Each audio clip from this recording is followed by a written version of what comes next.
Good morning everyone. IGNOU notes for you में आपका हार्दिक स्वागत है। अभी तक हमारे चैनल को शेयर और सब्सक्राइब नहीं किया तो प्लीज हमारे चैनल को शेयर और सब्सक्राइब जरूर करें। आज हम BHDC 101 यूनिट नंबर 13 पढ़ेंगे। इस यूनिट का नाम है रीतिकालीन काव्य की प्रमुख प्रवृत्तियां भाग 2। यूनिट 12 में है भाग 1 और 13 में है भाग 2। पहले है उद्देश्य। रीतिकाल में काव्य की 3 प्रमुख काव्य धाराएं प्रवाहित थी, रीतिबद्ध, रीतिसिद्ध और रीतिमुक्त। प्रथम 2 काव्य धाराओं का स्वरूप, प्रमुख कवि तथा काव्य की प्रवृत्तियां, विशेषताओं का विवेचन आप इकाई संख्या 12 में कर चुके हैं।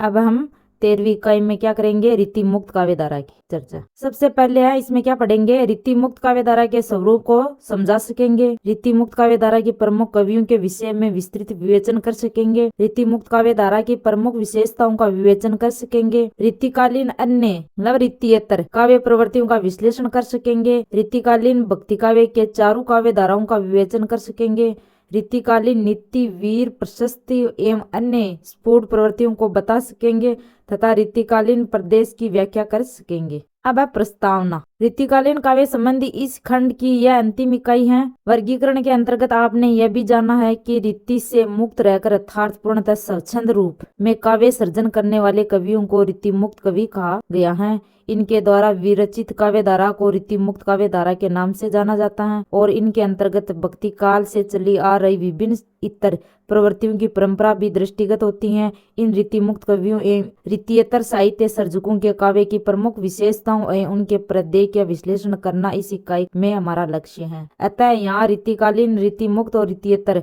काव्य की प्रवृत्तियों को जानने के लिए यह स्पष्ट होना चाहिए कि रीति मुक्त कवि वे थे जो अपनी अनुभूति को, अपनी प्रेम वेदना को तथा अपनी विरह व्यंजना को काव्य में अश्रु सा तरल और सहज बनाकर ढाल रहे थे। रीति मुक्त कवियों ने रीति के सारे मानदंड ठुकराकर दरबारों का बहिष्कार करते हुए निजी प्रेम की मर्मस्पर्शी पीड़ा को गीतों में पिरोया। ये कवि अपनी स्वच्छंद और उन्मुक्त चेतना के कवि थे। श्रृंगार तथा भक्ति के सौंदर्य युक्त पदों का सर्जन करने वाले इन प्रेम चितेरों ने संयोग पक्ष का सर्वत्र बहिष्कार किया। संयोग कहीं आया भी तो स्मृति बनकर इनके विरह में रीति परक श्रृंगार के समान नारी का उहात्म विरह नहीं, यहाँ तो पुरुष की विरह वर्णित है और वह भी पूरी ईमानदारी से स्वच्छंद काव्य के ये कवि विरह के अतिरिक्त में फारसी सूफी काव्य के उस साधक की तरह हो जाते हैं जो प्रियतमा में ही साक्षात ब्रह्म या परम पुरुष की कल्पना करने लगते हैं। रीति मुक्त काव्य में प्रेम की अभिव्यक्ति हुई है जो कि प्रेम कवि के अपने प्रिय के प्रति अनेक प्रकार की उपलम्बों से अभिव्यक्त होती हैं। गणानंद आदि रीति मुक्त कवियों ने अपने प्रिय के हृदय में अपने प्रति करुणा जागृत करने के उद्देश्य से ही अपनी व्यर्था, पीड़ा, वेदना, घुटन, अवसाद तथा विछोह को अत्यंत मार्मिक एवं हृदय स्पर्शी शैली में चित्रित किया है। इसी प्रकार कुछ विद्वान भक्ति, दर्शन, प्रकृति, राज प्रशस्ति, वीर, ज्योतिष आदि विषयों से संबंध काव्य सर्जन करने वालों को भी रीति मुक्त काव्य धारा के अंतर्गत ही गिनते हैं। इसी युग में रीति पद्धति से मुक्त रहकर काव्य कर्म करने वाले बहुत से ऐसे कवि भी थे जिन्होंने अपनी कविता का आवरण विषय रीति मुक्त या रीति स्वच्छंद कवियों से भी भिन्न तथा प्रेम के स्थान पर भक्ति, प्रकृति, प्रशस्ति, नीति या अन्य किसी को बनाया। अब है रीतिकालीन रीति मुक्त काव्य धारा। बंधन या परिपाटियों से मुक्त रहकर रीति काव्य धारा का प्रवाह विरुद्ध अपनी एक अलग तथा विशिष्ट पहचान बनाने वाली काव्य धारा को रीति मुक्त काव्य के नाम से जाना जाता है। पिछली 2 इकाई में हम यह जान चुके हैं कि संस्कृत काव्य शास्त्र के आचार्यों ने काव्य सौष्ठव के विवेचन हेतु जो सिद्धांत या लक्षण निश्चित किए थे उनके आधार पर लक्षणों सहित या लक्षण रहित जो काव्य रचा जाता रहा उसे रीति काव्य कहा जाता है।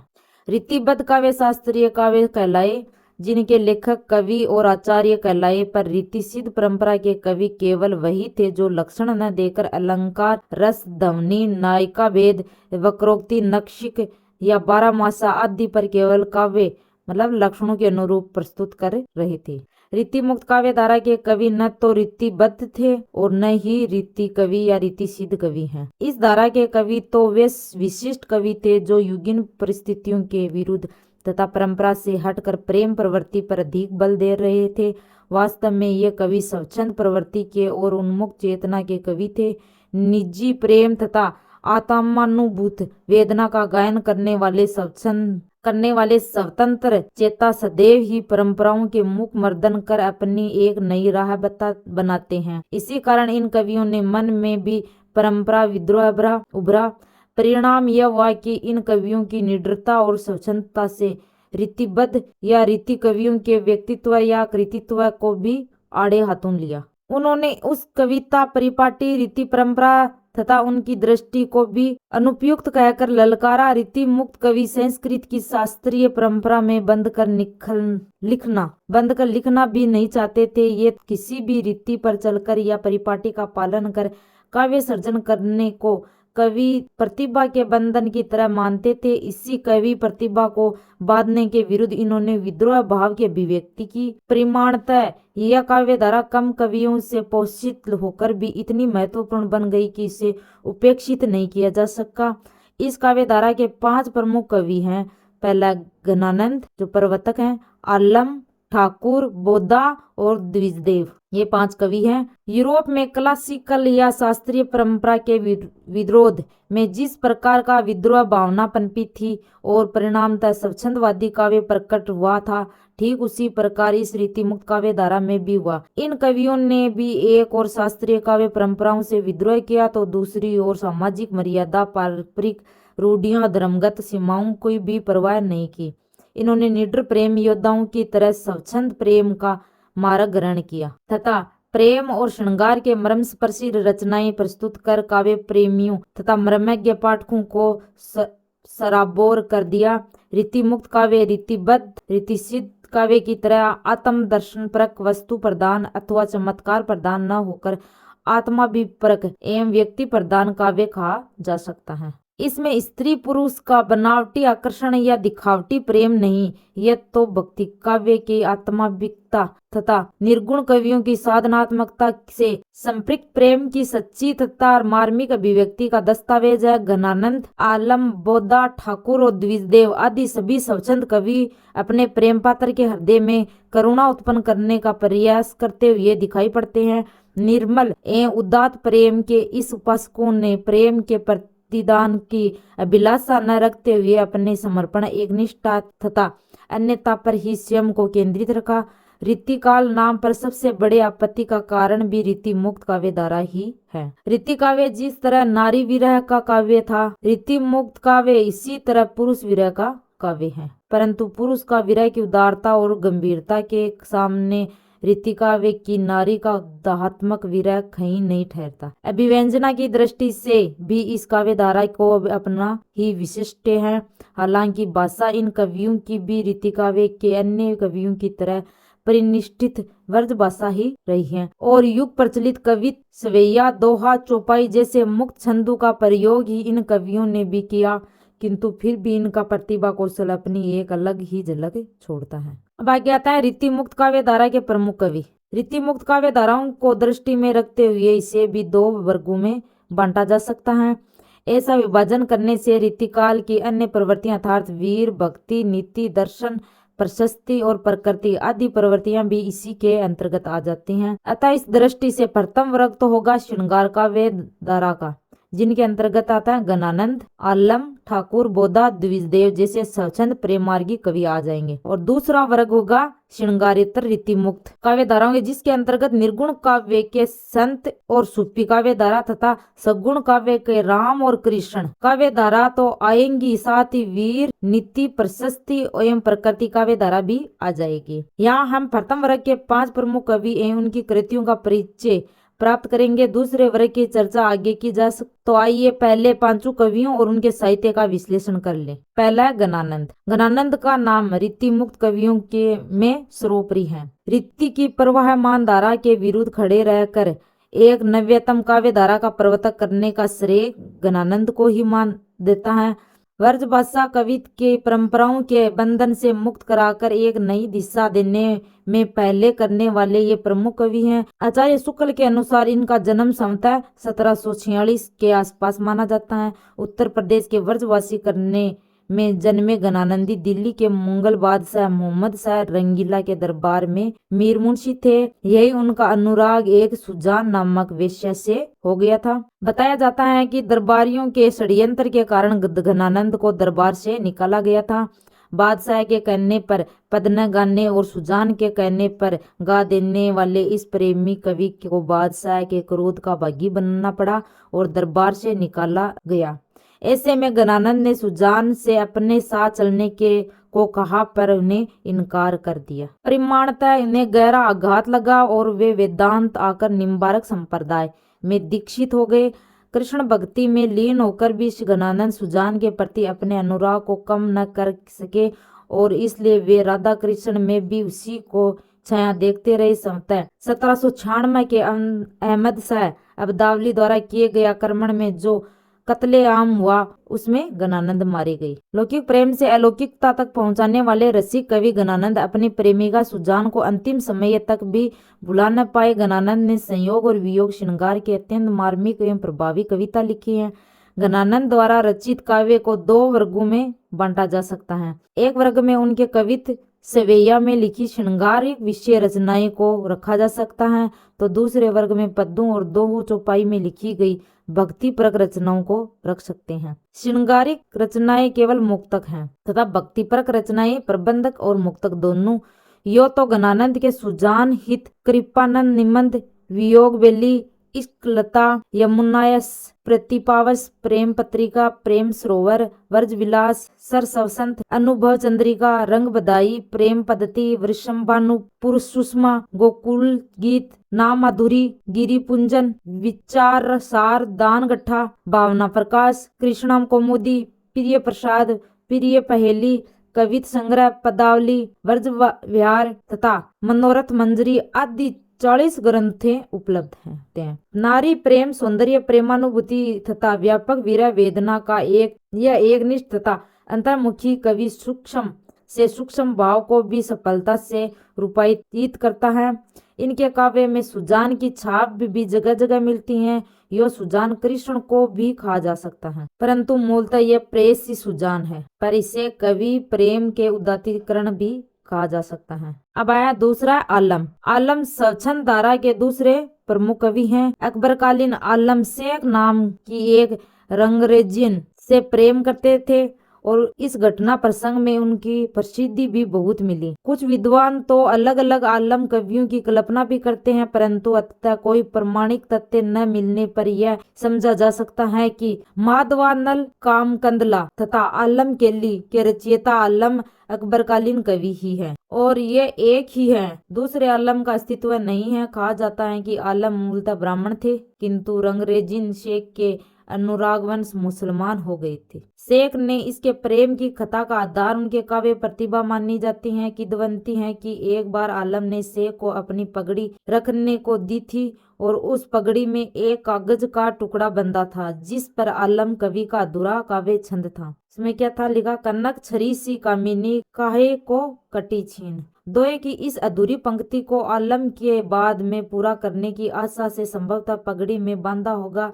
शेख ने पगड़ी रंगते समय कागज देखा और दोहा पूरा उसी में बांध दिया, पूरा करके उसी में बांध दिया। आगे क्या लिखा, कटी को कंचन काटी विधि कुचन मध्य धरी दीन। ये लिख के शेख ने पूरा दोहा लिखा। आलम ने इस दोहे की पूर्ति को देखा तो सीधे शेख के घर पहुंचे और उन्हें पुरस्कृत किया। यही से इन दोनों का प्रेम आरंभ हुआ।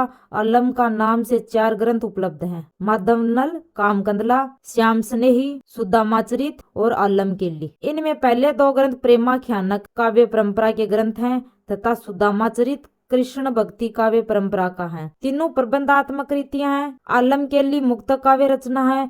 कुछ अन्य स्फुट छंद भी आलम नाम के नाम से मिलते हैं। कवि के स्वच्छंद भाव तथा प्रेमिक वृत्ति के आलम केली में देखा जा सकता है। माधवान लक्काम कंदला प्रेम कथा है तथा शेष 2 भक्ति काव्य हैं। इनके काव्य के रागात्मकता के साथ साथ काव्य शास्त्रीय वस्तु प्रक्ता का पुट भी है। रीतिबद्ध कवियों के सम्मान काव्य शास्त्रीय नियम इनके संस्कारों में ही थे। रूप, गुण, चेष्टा, हाव भाव आदि का वर्णन इन्होंने पूरे मनोयोग से किया। इनकी विरह प्रधान रचनाओं में विरह की तीखी कसक भी थी। इनका काव्य काल समतः 1640 से 1680 तक माना जाता है। इनकी भाषा में तत्सम शब्दों का दिक्के और अरबी फारसी की शब्दावली का प्रयोग अत्यंत सजगता से किया गया है। अब तीसरा है ठाकुर। ठाकुर टसक और ठाकुर शतक नामक दो काव्य संग्रह तैयार करने वाले कवि ठाकुर रीतिकालीन रीतिमुक्त श्रृंगार की काव्य धारा के प्रधान कवि हैं। इनका पूरा नाम ठाकुरदास था। उनका जन्म 1366 ईस्वी में और मतलब मध्य प्रदेश में के अंतर्गत श्रीवास्तव खरे कायस्थ परिवार में माना जाता है। ये अकबर युग में आगरे की 60,000 सेना के अफसर रहे। बुंदेलखंड के जेतपुर नरेश के केसरी सिंह, उनके पुत्र परीक्षित सिंह, बिजावर नरेश केसरी सिंह, बांदा नरेश गोसाई, अनूप गिरी, हिम्मत बहादुर आदि राजाओं के आश्रय में इन्होंने रहने की सूचना भी मिलती है। ठाकुर नाम के भी 3 कवि मिलते हैं, 2 असनी वाले और 1 बुंदेलखंड वाले, परंतु खोजबीन से यही निष्कर्ष निकाला जाता है कि रीति मुक्त काव्य धारा के कवि ठाकुर बुंदेलखंड वाले ही हैं। रीति स्वच्छंद काव्य धारा के सभी कवि इस साहस के धनी थे। ठाकुर ने अपनी काव्य में राधा को आराध्य बनाया। श्रृंगार वर्णन के लिए स्वच्छंद मार्ग का अनुसरण किया। कहीं कहीं रीतिबद्ध शैली का प्रभाव भी इसके काव्य में विद्यमान है, पर अधिकांशतः फारसी प्रेम पद्धति का भारतीयकरण इनके काव्य में मिलता है। प्रेम करना आसान है, पर इसे निभाना अत्यंत कठिन एवं दुष्कर कार्य है। इसलिए ठाकुर के काव्य में गोपियां स्थिर प्रेम भाव के पक्षधर हैं। भक्ति एवं श्रृंगार का उद्भव मिश्रण इनके काव्य में मिलता है। इनका मानना है कि ईश्वर पहले विरह में तड़पाता है और फिर सच्ची प्रीत दिखाकर मिलन की स्थिति बनाता है। ठाकुर विशुद्धि प्रेम थे और प्रेम की एक निष्ठा उनके जीवन का मूलाधार थी। ठाकुर की कविता अनुभूति और अभिव्यक्ति में बराबर सहज है। इनके व्यक्तिगत भाव भी सार्वजनिक बन जाते हैं। बोलचाल की स्वच्छ भाषा में प्रवाह है तथा निश्चल अनुभूति की स्वाभाविक अभिव्यक्ति इनकी परम विशेषता है। प्रेम के निर्वाह और एवं निष्ठा के प्रति वे पूर्णतः मुक्त रहे हैं। चौथा है बोधा। रीति स्वच्छंद श्रृंगारी भावधारा के प्रमुख कवि में बोधा का नाम भी महत्वपूर्ण है। इनका पूरा नाम बुद्धिसेन था। विरह वारिस तथा इश्कनामा नामक रीतियां बोधा विरचित मिलती हैं। विरह वारिस तो माधवानल कामकंदला के प्रसिद्ध प्रेम कथा पर आधारित प्रबंध रचना है तथा इश्कनामा प्रेम संबंधी मुक्तकों का संग्रह है। बोधा अपने आश्रयदाता पन्ना नरेश खेतिसिय की राजनर्तकी सुभान से प्रेम करते थे। इश्कनामा कवि के व्यक्तिक प्रेम का विरहानुभव बनकर सामने आती है। विरहा वारिस में साप बाल आरण्य कामावती उज्जैन युद्ध श्रृंगार वनदेश तथा ज्ञान आदि खंडों में घटनाओं का विस्तार भी प्रस्तुत किया गया है। बोधा के काव्य में मनोवेगों की बेकाक अभिव्यक्ति है। पन्ना दरबारों की राजनर्तकी सुभान से प्रेम रखने के कारण इन्हें दरबार और नगर से निकाला गया था। इसी के विरह में इन्होंने विरह वारिस रचना लिखी थी, पर अंततः राजा ने इन्हें ही प्रेम की एक निष्ठा देकर सुभान के साथ रहने की अनुमति प्रदान कर दी थी। इनके रचना काल की चर्चा सन 1773 से 1803 तक की जाती है। प्रेम को बोधा एक पंथ मानते थे और इस पर चलने को तलवार की धार पर चलने के समान परिवार और समाज की सभी मर्यादाओं की परवाह किए बिना और बड़े से बड़ा बलिदान दिए बिना इस पथ पर चलना असंभव है। इसलिए वे प्रेम का बखान भी केवल हृदय के सम्मुख ही करना चाहते थे, क्योंकि वही उनका सुपात्र है। अन्य के सामने किए गए बखान तो एक उपहास ही मिलता है। बोधा अन्य रीति स्वच्छंद कवियों की तरह केवल त्याग और बलिदान में विश्वास नहीं रखते, ये तो प्रेम के प्रतिदान की अपेक्षा भी रखते हैं। बोधा के प्रेम विषय काव्य की अभिव्यक्ति पूरे मनोयोग से की गई प्रस्तुति बनकर सामने आती हैं। संगत और औचित्य का वे पूरा ध्यान रखते हैं।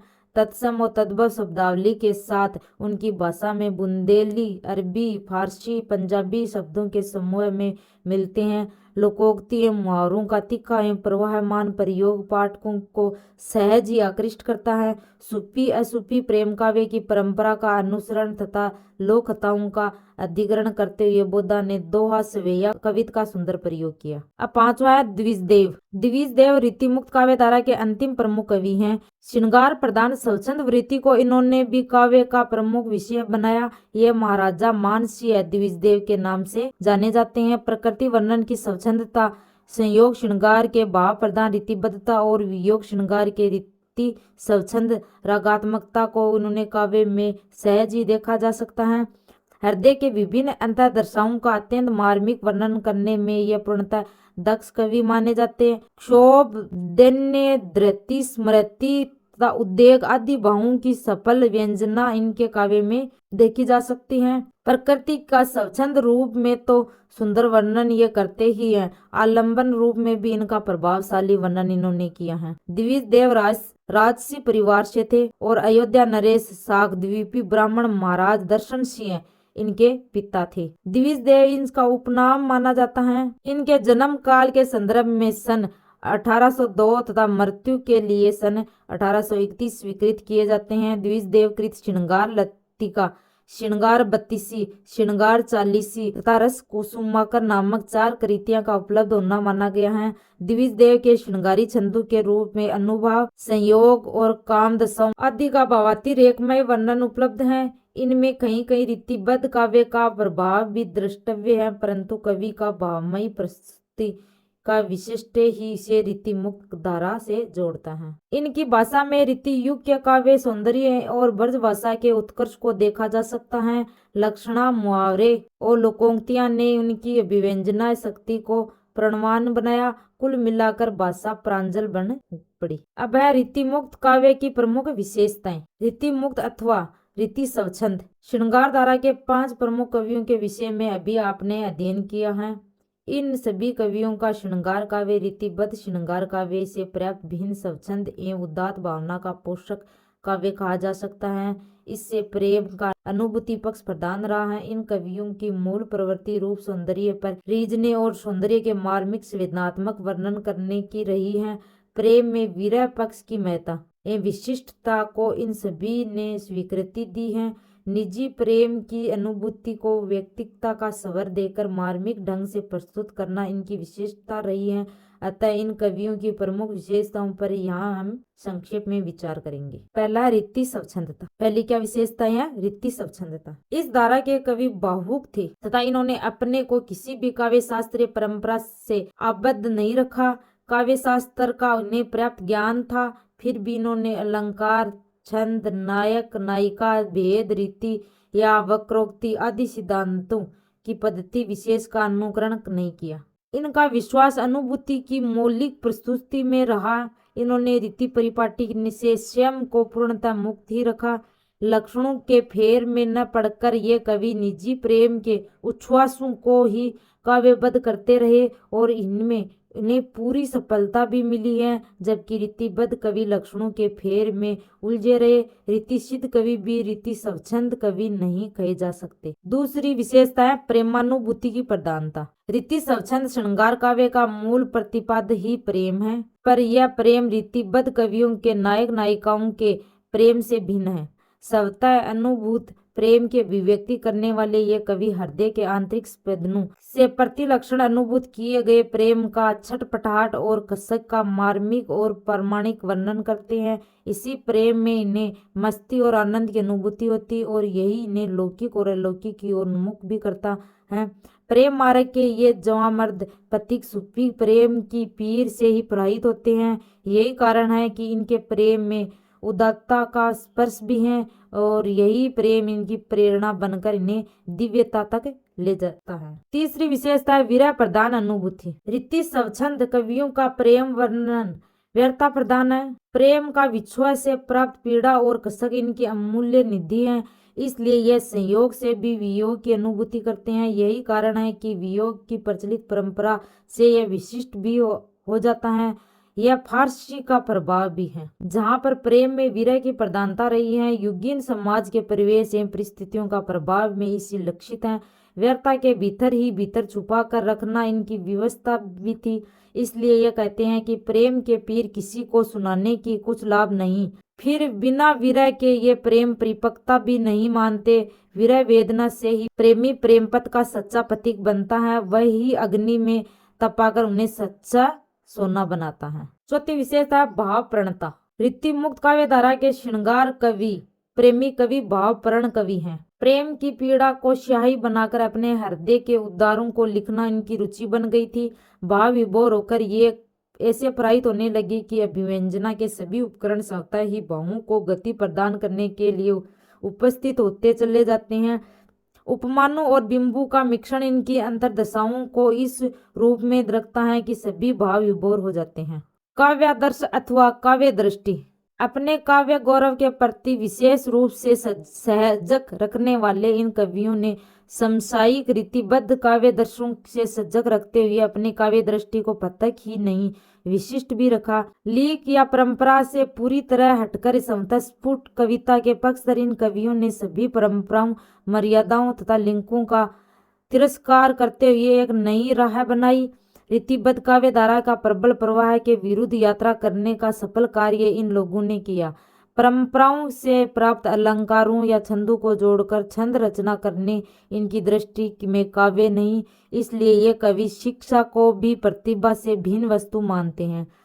काव्य तो समता अनुभूति तथा निजी प्रेमानुभूति में डलकर ही मार्मिक बनता है।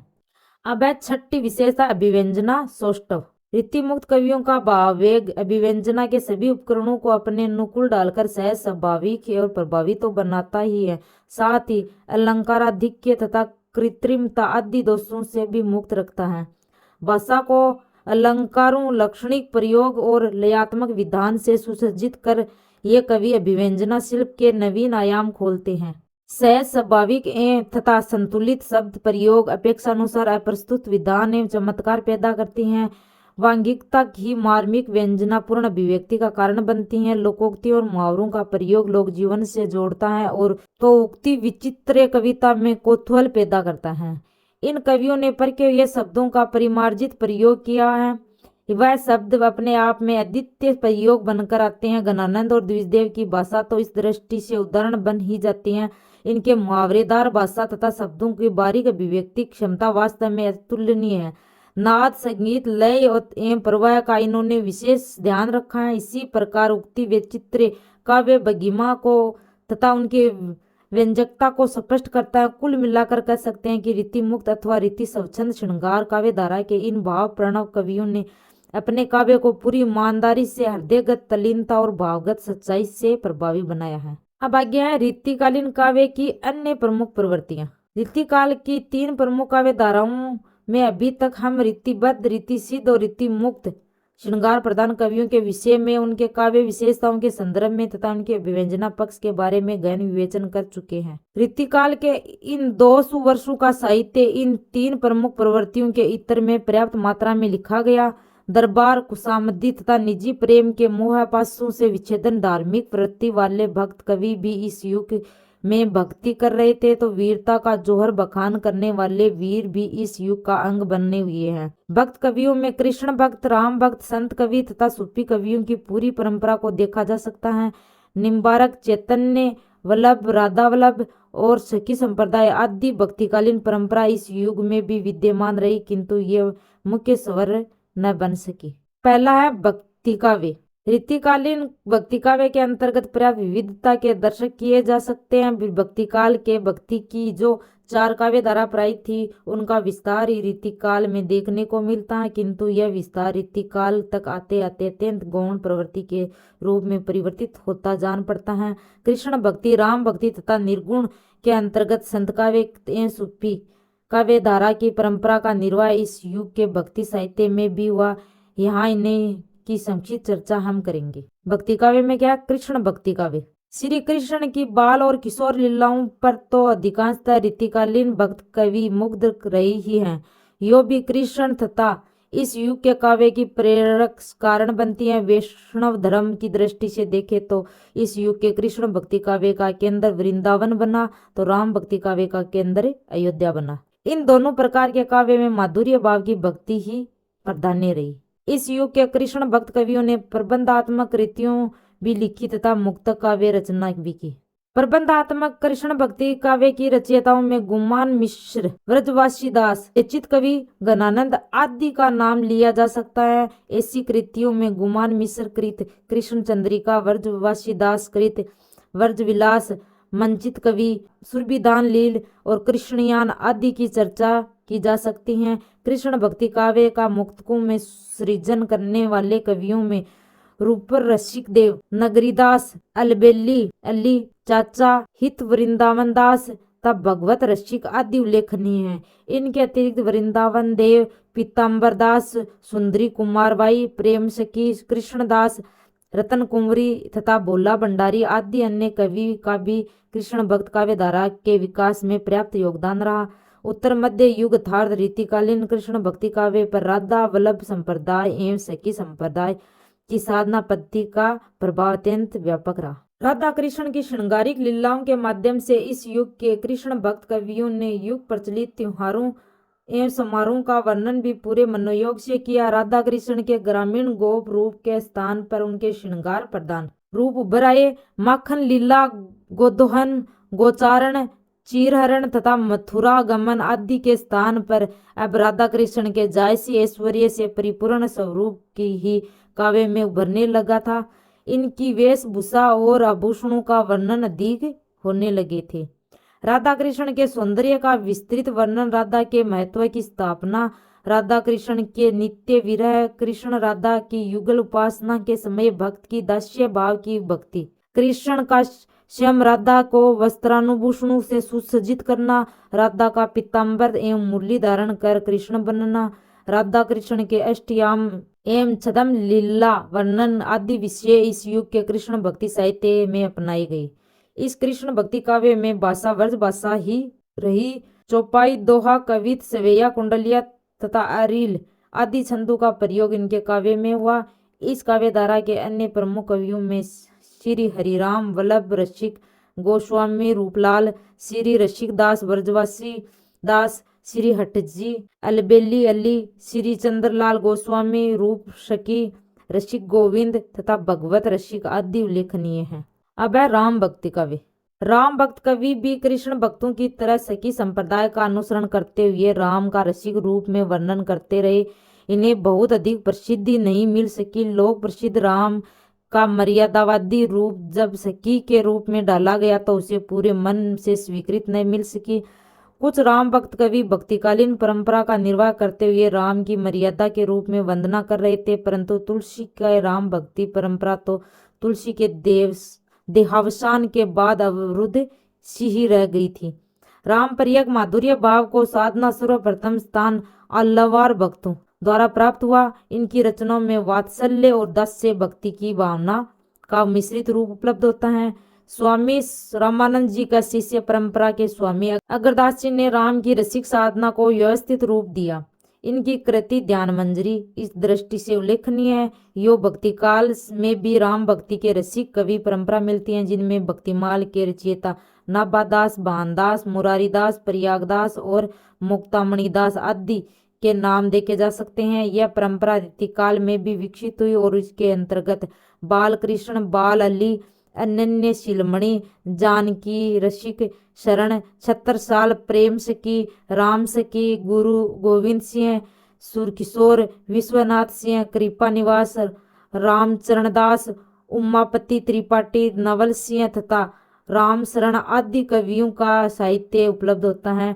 इस परंपरा का विकास आधुनिक कालखंड तक भी देखा जा सकता है। राम भक्ति परंपरा के ये कवि उपास्य के साथ व्यक्तिगत संबंध स्थापित कर उपासना करते थे। राम, सीता, उनके पिता, पुत्र, माता, भाई, सखा, सखी एवं उपास्य बनकर सामने आते हैं। ये संत कवि सीता जी को परब्रह्म रामचंद्र की पराशक्ति मानते थे। इनके राम नित्य किशोर वही अपनी प्रियतमा सीता और मुक्त पार्षदों के साथ साकेत में विहार करते थे। संसार के संचालन इनके राम ब्रह्म, विष्णु और महेश के भी निर्माता बनते हैं। परब्रह्म राम ही अयोध्या के अवतार काल के दुष्टों का नाश करके धर्म की स्थापना करते हैं, इसलिए वे मर्यादा पुरुषोत्तम हैं। सीता राम नाम का जप तथा आराध्य युगम के रूप और गुण का ध्यान करते हुए ये भक्त मधुर सख्य, वात्सल्य, दास्य और शांत भाव के संबंध स्थापित करते हैं। इसी प्रकार लीला प्रवेश तथा लीला सुख भोग करते हुए ये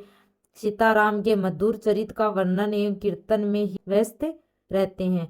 इस संप्रदाय का अधिकांश साहित्य मुक्तक शैली में ही है। यो चौपाई ही दोहा शैली तथा कवित, सवैया, कुंडलिया और बरवे आदि शैलियों का प्रयोग भी इसी साहित्य में मिलता है। भाषा की दृष्टि से अवधि और ब्रज का प्रयोग अधिकांशतः किया गया है। निर्गुण संतों का भाव भक्ति काव्य। रीतिकाल में संत भक्तों को भी एक शुद्धार्थ परंपरा मिलती है। भक्ति काल में कबीर कबीर, नानक, दादू आदि संतों ने विभिन्न संप्रदायों की स्थापना की थी। रीतिकाल तक आते आते इस परंपरा का भी विकास विस्तार हुआ, पर यहाँ तक आते आते इस परंपरा में कोई नए संप्रदाय भी जुड़ गए। दासी संप्रदाय, सतनामी संप्रदाय, दरियादासी संप्रदाय, चरणदासी संप्रदाय, बाबावाली संप्रदाय, दरिया पंथ और परीब पंथ आदि पंथ अथवा संप्रदाय इसी तथ्य के प्रमाण है। इसी युग के भक्ति परंपरा का प्रमुख संतों में सूरदास, भगवानदास, राधोदास, सेवादास, बाबा प्रणनाथ, अक्षर अनन्य, गुरु गोविंद सिंह, बुल्ला साहब, भिखा साहब, पलटू साहब, यारी साहब, चरणदास, दयाबाईट, धरणीदास, दुलनदास, दरिया साहब, तुलसी साहब, गरीबदास तथा संत रामचरण आदि प्रमुख हैं। इस युग के निर्गुण भक्त संतों की रचनाएं तथा साधना पत्ति समन्वय पर विशेष बल देती हैं। इन संतों ने हिंदू, मुसलमान एवं ईसाई धर्मों की एकता पर जोर दिया है। इन संतों की भक्ति पद्धति में कबीर जैसी अखंडता का अभाव रहा। धर्म संप्रदायों की त्रुटियों की ओर लोगों का ध्यान आकृष्ट करना, पंडित मुल्लाओं भर्त्सना करना, रामकृष्ण आदि अवतारों को सत्पुरुष की प्रतिनिधि के रूप में स्थापित करना तथा मूर्ति पूजा के प्रति अविश्वास रखना इन संतों भक्तों की प्रमुख विशेषता थी। इस युग के संत कवियों ने संबंध और सखियों के साथ साथ दोहा, चौपाई, कवित, सवैया, अरील एवं कुंडली आदि छंदों की शैली की को भी अपनाया। इनके काव्य में रेखता, गजल एवं अन्य फारसी छंदों को भी अपनाया जाता रहा। अब है निर्गुण सूफी संतों का भक्ति काव्य। भक्तिकालीन सूफी प्रेमाख्यानक काव्य धारा का विकास भी रीतिकाल के अंत तक सहज ही देखा जा सकता है। भक्तिकाल में जिस परंपरा को जायसी, कुतुबन, मंजन, मुल्ला दाऊद तथा उस्मान आदि ने उत्कर्ष पर पहुंचाया, रीतिकाल में उसी काव्य धारा को नूर मोहम्मद, शेख निसार, कासिम शाह, हुसैन अली बोधा शाह, नजफ अली नजीर, अकबरवादी तथा वजहन आदि सूफी संतों ने विस्तार प्रदान कर जीवित रखा। पूर्वी मध्य युग के सूफी संतों की रचनाएं में विषय एवं शैली का विविध्य मिलता है। चौपाई, दोहा शैली का उसमें प्रयोग किया गया है। इस अवधि भाषा में वर्ष तथा खड़ी बोली का मिश्रण हुआ है। रीतिकालीन सूफी कवियों के काव्य में युगीन परिस्थितियों के प्रभाव को सहज ही देखा जा सकता है। नक्शिक्त एवं संयोग वियोग श्रृंगार का इस सूफी संतों ने विस्तृत वर्णन किया है। नायिका भेद को ध्यान में रखते हुए इन्होंने नायिकाओं के विभिन्न रूप भी प्रस्तुत किए हैं। अनुराग बांसुरी जैसे कुछ प्रेमाख्यानक ग्रंथों में नायिकाओं की परिभाषाएं भी दी गई हैं। धार्मिक उदारता, हिंदू त्योहारों, रीति रिवाजों और देवी देवताओं के प्रति आस्था, भारतीय और अभारतीयता के मिश्रण आदि पर विशेष बल दिया गया। इस युग के अधिकांश सूफी कवियों ने अवधी भाषा को ही अपनाया, पर युगीन भाषा ब्रज भाषा थी, अतः इसका भी पर्याप्त प्रभाव देखने को मिलता है। जान एवं हुसैन अली की भाषा पर ब्रज भाषा का प्रभाव अत्यधिक मिलता है। इन सूफी कवियों ने प्रबंध काव्यों में चौपाई, दोहा चौपाई, सोरठा और चौपाई बरवे शैली का प्रयोग किया है तथा मुक्त काव्य में दोहा, साखी, शब्द, झुलना आदि शैलियों का प्रयोग किया है। इनकी अवधि भाषा सरल, सहज एवं प्रवाह युक्त रही है। नीति काव्य। रीतिकालीन श्रृंगारेतर रीति मुक्त काव्य के अंतर्गत नीति काव्य सर्जन की एक प्रवृत्ति भी विद्यमान रही है। भक्तिकालीन साहित्य ने नीति अधिकांशतः भक्ति का ही अंग बनकर उभरी, किंतु रीतिकाल में जीवन मूल्यों के हास तथा नैतिक मर्यादाओं के विघटन से नीति पृथक हो गई। धर्म और भक्ति जो कि भक्तिकाल में अभिन्न बने हुए थे, इस युग में आकर भिन्न से हो गए थे। परिमाणतः नीति का आध्यात्मिक स्पर्श भी विच्छिन्न हो गया। संस्कृत के भर्तहरि नीति शतक थे और हेमचंद्र से होती हुई भक्तिकाल कबीर, तुलसी, रहीम या जमाल आदि के काव्य में मिलने वाली नीति विषयक दोहा छंदों की यह परंपरा रीतिकाल तक भी पहुंची। रीतिकालीन नीति विषयक काव्य सर्जकों ने वृंद, गिरिधर, कविराय, बेताल, सम्मान, राम, सहायदास, दीनदयाल, गिरी, घाघ तथा गुरुदत्त शुक्ल आदि प्रमुख माने जाते हैं। रीतिकाल का नीति काव्य आध्यात्मिक से निरपेक्ष रहकर युग के व्यक्तियों की भौतिक और मानसिक समस्याओं का समाधान हेतु तरह तरह के उपदेश देते हैं। इस प्रकार के नीति परक उक्तियां या छंद का रीतिकाल के अन्य रीतिबद्ध, रीति सिद्ध और रीति मुक्त कवियों के काव्य में भी जगह जगह उपलब्ध हैं। सभी नीति रचनाएं मुक्तकों में प्रस्तुत है। ऋतुकाल के अधिकांश कवियों के दरबारों से संबंध था और इसलिए वे मानव स्वभाव तथा उनकी मनोवृत्तियों के साथ साथ उनके व्यवहार को भी उचित अनुचित की दृष्टि से भली प्रकार आंक सकते थे। यही कारण है कि भूपति, भिखारीदास, सुखदेव, बिहारी, मतीराम तथा विक्रम आदि कवियों के साहित्य में नीति पर्याप्त मात्रा में मिल जाती थी। अतः स्पष्ट है कि ऋतुकाल के अन्य प्रवृत्तियों में नीति काव्य सर्जन की यह प्रवृत्ति भी अत्यंत महत्वपूर्ण रही। लोक दृष्टि, धर्मशास्त्र का ज्ञान, नैतिक दृष्टि तथा जीवन चिंतन का बहुमूल्य भंडार इस साहित्य में भरा है। व्यंग्य, हास्य, तिखी, चोट सब कुछ तत्सम तद्भव देशज और अरबी फारसी शब्दों में डलकर व्रज भाषा का मार्मिक स्वरूप प्रस्तुत करते हैं। मुहावरे, लोकोक्तियों का धारदार प्रयोग इन्हें भव्य सौंदर्य प्रदान करते हैं। अब है वीर काव्य और प्रशस्ति काव्य। ऋतुकालीन वीर काव्य की प्रवृत्तियां प्रबंध और मुक्तक दोनों ही रूपों में मिलती है, परंतु मुक्तकों में मिलने वाले वीर काव्य मात्रा में कहीं अधिक और उत्कृष्ट है। प्रबंध काव्य अपेक्षाकृत कम है। राजाओं, आश्रयदाताओं की अतिरंजित प्रशस्ति और उनकी कृति गाथाओं के अति विस्तृत वर्णन इस युग में कोई अविश्वसनीय बात नहीं है। ऋतुकाल दरबारी एवं श्रृंगारी युग था, यह सत्य है कि परंतु ऐसे युग में देशभक्ति, वीर प्रशस्ति एवं देशपुत्रों की कीर्ति का विस्तृत बखान जनता की प्रेरणा बनकर उभरता है। इस युग के प्रबंध वीर काव्य सजकों में लाल, पद्माकर, सुदन, खुमान, जोधराज प्रमुख हैं, तो मुक्तक वीर काव्यों की रचना करने वाले में भूषण, बांकीदास उल्लेखनीय है। इसमें संदेह नहीं कि ऋतुकालीन वीर काव्य वर्णन आदिकालीन वीर काव्य वर्णन की तुलना में कम गुणगान है। आदिकालीन प्रशस्ति एवं कीर्ति गुणगान की प्रस्तुति श्रृंगार मुक्तक होकर भी विश्वसनीय सी जान पड़ती हैं, पर ऋतुकाल की प्रशस्ति में यह स्फूर्ति एवं ताजगी उपलब्ध नहीं हो जाती। ऋतुकालीन दरबारी कवियों ने भूषण सरीखे दो एक कवियों को छोड़कर कोई ऐसा नहीं जो राजाओं या योद्धाओं के साथ रण क्षेत्र में उतरकर वहां के वास्तविक युद्ध कौशल का प्रमाणिक बखान करता हो। यह अधिकांशतः कवि तो राजाओं की स्तुति, प्रशस्ति और अतिशयोक्ति की सीमाओं भी लाद गए हैं। इन्होंने युद्ध प्रसंगों, सिपाहियों, घोड़े एवं अन्य युद्ध उपकरणों का खूब बढ़ा चढ़ाकर वर्णन किया है। आश्रयदाताओं की युद्ध वीरता, दानवीरता, धर्मवीरता, दयावीरता का बखान करके इन कवियों ने अपनी जीविका के साधन पक्के किए। भिखारीदास के काव्य निर्णय, सुखदेव के छंद विचार तथा बेन्नी कवि के नवरस तरंग आदि ग्रंथों में प्रशस्ति के अनेक उदाहरण देखे जा सकते हैं। इन कवियों की शैली तो रीति ग्रंथों की ही रही, परंतु उद्देश्य प्रशस्ति ही रहा।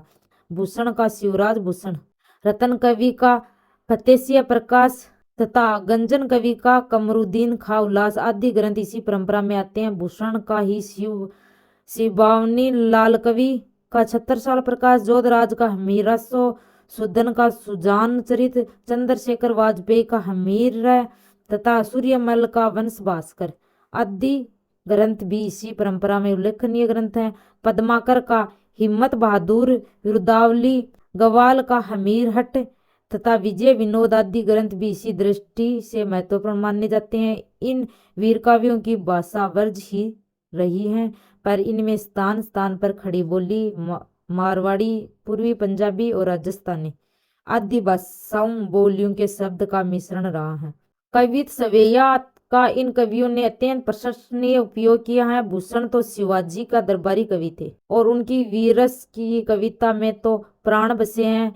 सोए हुए समाज को उद्बुद्ध करने की जो ताकत उनकी कविता में मिलती है वह अन्यत्र में नहीं है। चौथा, अन्य स्फुट काव्य प्रवृत्तियां। ऋतुकाल में भक्ति काव्य, नीति, प्रशस्ति तथा वीर काव्य के अतिरिक्त अन्य भी कई स्फुट काव्य प्रवृत्तियां को देखा जा सकते हैं। इस युग में पौराणिक काव्यों की रचना भी पर्याप्त मात्रा में हुई। ऐसे काव्य पौराणिक काव्यों के आधार पर लिखे गए हैं। कवियों ने अपनी रुचि के अनुसार तथा प्रसंगों को घटाया बढ़ाया अथवा कल्पना के प्रयोग कर उन्हें नव्य रूप प्रदान किया। रामायण, महाभारत और हरिवंश पुराण, श्रीमद् भगवत आदि पौराणिक तथा ऐतिहासिक ग्रंथों से विविध कथाएं, घटनाएं चुनकर आधार बन गई।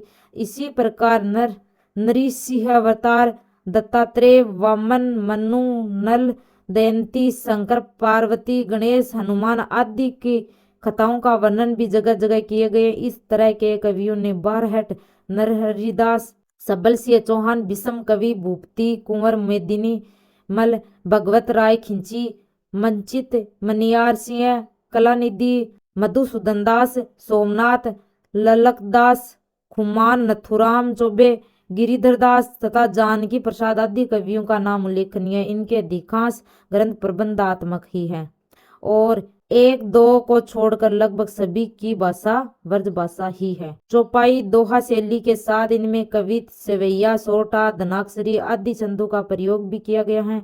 संस्कृत से ब्रज भाषा में कई कृतियों के अनुवाद भी किए गए हैं। आचार्य सोमनाथ का नाम इस तरह के काव्यों के अग्रगण्य है।